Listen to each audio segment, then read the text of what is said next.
Welcome, everyone, to Taking Back Control, How to Govern AI in the Real World. I'm Kathryn Stevenson, Director of Global Partnerships at WinPure. At WinPure, we help organizations improve data quality and governance because every great business decision starts with clean, trustworthy data. And today, I'm joined by one of our valued partners, someone who connects with governance, compliance, and leadership in a practical way. Amy Bittle, founder and CEO of Amy Bittle Consulting. Amy helps organizations strengthen systems, align with compliance frameworks, and build trust across teams. Amy, it is great to have you here. Thank you, Kathryn. I'm really happy to be here. At Amy Bittle Consulting, we help organizations build their confidence from cybersecurity within their systems, but we help them build cybersecurity confidence from also within compliance. And then we move on to data protection to be able to provide a holistic picture to our clients. We try to turn technical language into clear, real-world actionable processes that teams can follow. So for me, I always look at governance is as my goal to make it look as though it's doable, right? Keeping your business clear, calm, and out of chaos. So fewer fires, fewer headaches. And I think that's something that a lot of leaders, want balance in their organizations, being responsible without feeling restricted. So today we're talking about clarity, structure, trust, and that gives our leaders and their team the confidence to control and confidence. I love that. So, doable again. That makes governance sound approachable instead of intimidating. So, Amy, the phrase taking back control sounds empowering. But in the world of AI, where everything feels automated and fast moving, what does that really mean for business leaders? For me, looking at that for business leaders, it means remembering that technology doesn't run your business, people do. And so I would like people to consider this. Two departments, both brilliant, both busy, are trying to solve the same issue, but from each working from different data. Now, how successful is that going to be? That's not innovation, that's chaos. So for me, and Amy Bittle Consulting, we look at governance as something that restores clarity. Governance turns chaos into confidence, and it's about taking that governance and building a rhythm, not so much as looking at it from the perspective of red tape. The same way that you would budget or you would plan your operations, your data needs a rhythm too. So think about it like this. Every day we do it. You're cooking in your kitchen and you're trying to cook from three recipes at once, You right? know, I can't cook right. Well, if you did, right? You're trying to cook from three recipes at once. And so you put out all your ingredients and you try to look, and the goal is out of those three recipes, you got to pick one plan and follow that one plan. Everything will come together much faster and smoother. And so that's the perspective that I look at governance. When governance is built into your business, AI becomes something that you direct, not something that directs you. That's such a good image. Directing instead of being directed. I think a lot of leaders need to hear that today. Drop a yes in the chat if you've ever felt like tech was running you instead of the other way round. How many yeses? If you see me looking to the right, Amy, it's just I am keeping an idea on the chat to see if any of our followers, no, audience, have any comments for us today. But so yeah, a lot of people hear AI governance and picture checklists. How is it different from traditional data governance? So for me, I look at traditional governance focuses on the systems and the permissions, who has access to what, right? Whereas AI governance brings in a new piece. It's about adding that fairness, the accountability, and transparency into the mix. And so that's when policies and principles like the frameworks, I'm sure that a lot of people have heard of the NIST frameworks and NIST AI RMF, which is risk management framework, and ISO 42001. These two frameworks help build that picture. And ideally, yes, we have to follow rules, but people don't just want big binders that they just have to just sigh and say, hey, I have to read all of this. They want clarity in what they're going to use. And that's what these frameworks bring. So picture this. An HR team uses an AI tool to screen resumes. And I think that's something we all deal with, right? Yeah. So it's efficient, definitely, for that team. But I think the question that no one asks is, what is the data teaching on this system and what's the story that it's telling? Mm. So once teams understand that, governance stops feeling like a restriction and starts feeling more like leadership. Often visibility problems aren't even technical, they're a human issue. Mm. So simple things like saving files locally or creating updates, Mm. spontaneously, or saving these files somewhere else, it creates a risk because there's not one streamlined system. So governance tries to keep, it doesn't try, but governance keeps everyone on the same page. You're not Mm. working from 5 different systems. I can understand that. Yeah. Having the same mapping.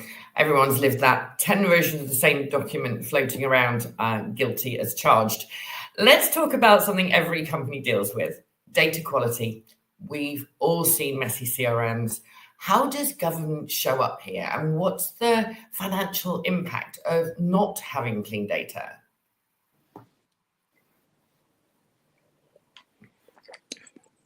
Honestly, Kathryn, that's a great issue. So I think this is definitely for those HR teams and those sales guys, right? We've all seen CRMs where you have a Robert Smith, a Bob R. Smith. You also have, you know, uh, R. Smith Jr., right? So you put those same things together, same person, right? But it looks like a different person. It's funny until you realize those duplicates of the same person cost money and are missed follow up opportunities, doubling in billing and doubling in wasted effort. So that's where data quality tools like WinPure Clean and Match really, really shine because they identify and merge and fix duplicate inconsistencies within systems and give leaders a single accurate view of customers and vendors. So when I work with organizations, I really just think don't just stop at the cleanup process. Look at No. the data. How did things actually get messy? Because that gets into your processes. You get to understand why their data was messy, that there were no standards, there was no ownership, and there was no accountability. And the goal is at Amy Bittle Consulting, we come in with that idea of how that clean and match tool works with us, and we try to build a routine that cleans it up long term and builds that clean long term accountability within your systems. So your decisions get smarter, basically. Absolutely. I think every sales rep just nodded. That example hits home. And I would add for our audience that we, on the WinPure website, have a great ROI calculator. So do try it for yourselves. Perhaps one of my team could pop the link in the chat here for you all to see how you get on. Now, you mentioned seeing clearly. How do privacy laws and compliance frameworks fit into that without overwhelming smaller organizations? So I'm sure that we've all heard names like GDPR and HIPAA when you go to the doctor. So all these laws, GDPR, HIPAA, CCPA, POPIA, and I'm just going to give these as an example, and Mm. the UAE data protection law all say one thing: data belongs to people. GDPR lets people know how to use their data, and HIPAA protects health information. And POPIA and the UAE law mirror regionally the same ideas. Now, I'm sure you're thinking, well, how does this affect me? Because I don't even use these regulations, or I think I don't, right? So even small businesses need to map their data flows because privacy and trust go hand in hand. That's how your people are going to trust you. Mm. So picture this concept.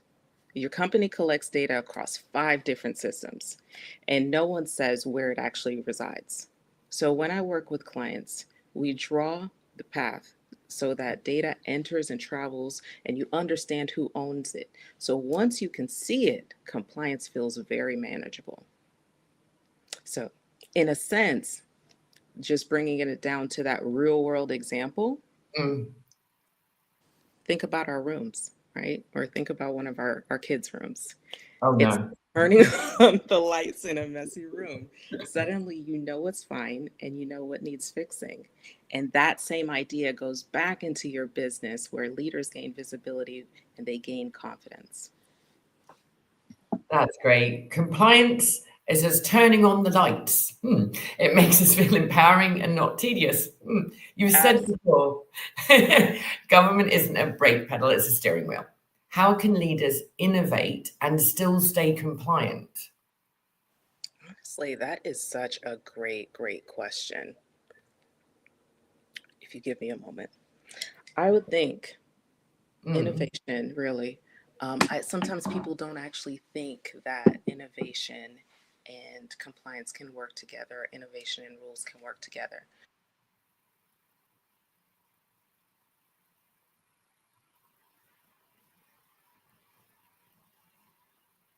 Oh, Amy, I think you're frozen. Oh, can you see me now? Yep, sorry, you just froze there for a second. Well, I apologize for No that. problem.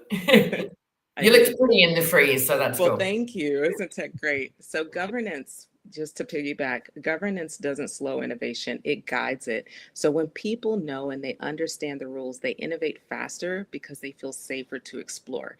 And the systems that I design, I connect compliance, security, and creativity so that teams can take smart risks without exposure. I'm going to give you an example. Consider this big picture. Structure isn't restriction. It's sort of building a rhythm. The rhythm is what lets innovation flow safely. So clean governed data has a solid foundation.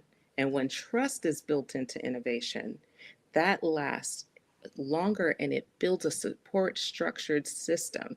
And it's sort of like jazz.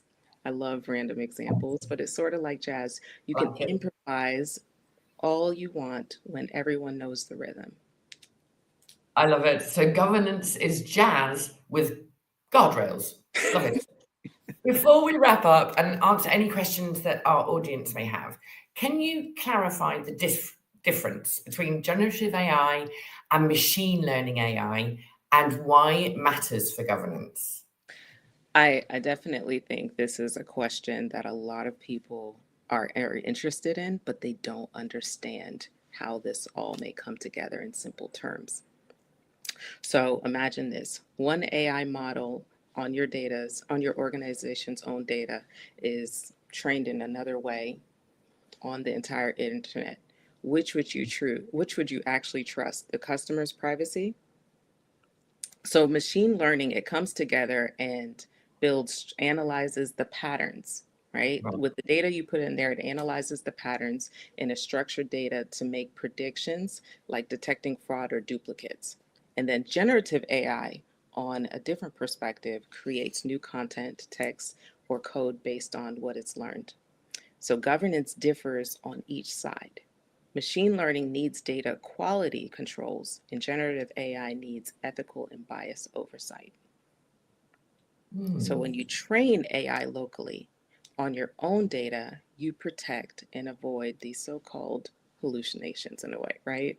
Because governance isn't about control for control's sake. And I know that's the reputation that we all have. We're just these folks that come in and we're slamming these rules down, right? It's about confidence in what your AI is learning from, and that's why your data is very important. I love it. Yes. Perfectly said. It's one of the clearest explanations I've heard, to be honest with you. Now, let me just have a look into the chat and see if we've got any questions from the super people who have joined us today. Uh, oh, yes, we have one here from, oh, it's an email address that I can't read out. So, in many organizations, and Amy, if you can't answer this on the cuff, don't worry, we'll come back and answer it later for them. But in many organizations, data quality and AI governance are handled by separate teams. What needs to change operationally for those areas to work together? So, in a lot of organizations, we tend to be siloed. You have the operations department, you have the IT department, you have another business section, and you have the legal section. Truthfully, you got to come together because you have to understand high level Mm, what everyone does, what everyone's responsibility. When you understand from a lower level what everyone's responsibility is, then you can come in and start to integrate those pieces into each of those departments and have a single-handed plan that you all use to work together. And that's Yes. how I would recommend that for the Now, that change. was a great question. Did that answer your question, 𝒂𝒏𝒈? See if he writes back in the comments section. Unfortunately, what we can't do on here is see questions that are posted on LinkedIn, I believe. So what we will be able to do is round those up afterwards when we see them and get them over to Amy for your answers, if that's okay with you. Absolutely. I'm looking Super. forward to it. With more time to think. Amy, this has been such a powerful conversation. You've made governments feel practical and inspiring. We haven't overrun. But before we close, what's one takeaway you'd like the audience to remember about taking back control? Well, definitely thank you, Kathryn. I have just enjoyed, having the opportunity to just talk to everyone who joined.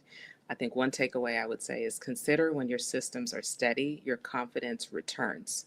You understand that there really no underlying, they may be underlying issues, but you feel more confident to talk about it.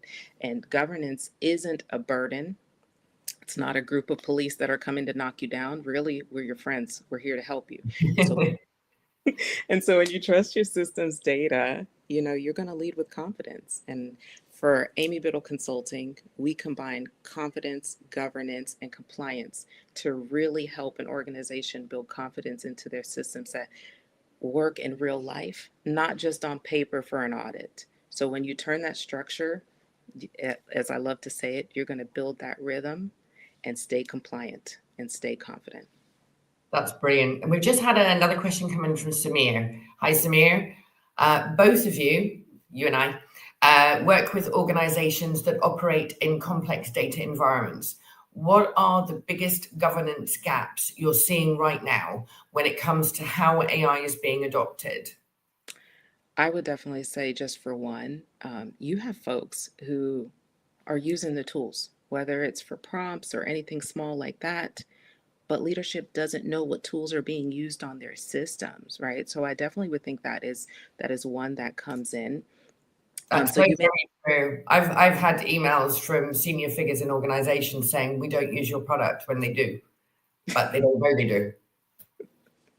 And so I think that's where that comes together, to get on one sheet of music, to really get your folks in, have a great big meeting, and or whether it's a training, to really understand your folks' perspective on, hey, maybe there's an AI tool that they'd like to use. Let's see if we can actually go through the leadership process and try to get it approved, right?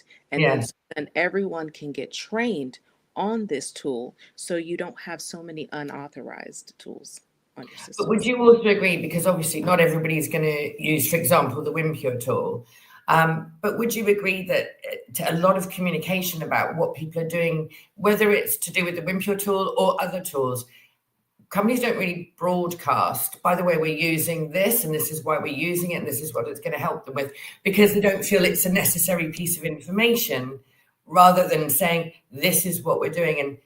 And, everybody should know, join everybody together is kind of what you're saying, yeah? Yes, so I think that in a sense, it's not a popular conversation, but Mm, it's really that idea of, we're talking about taking control back.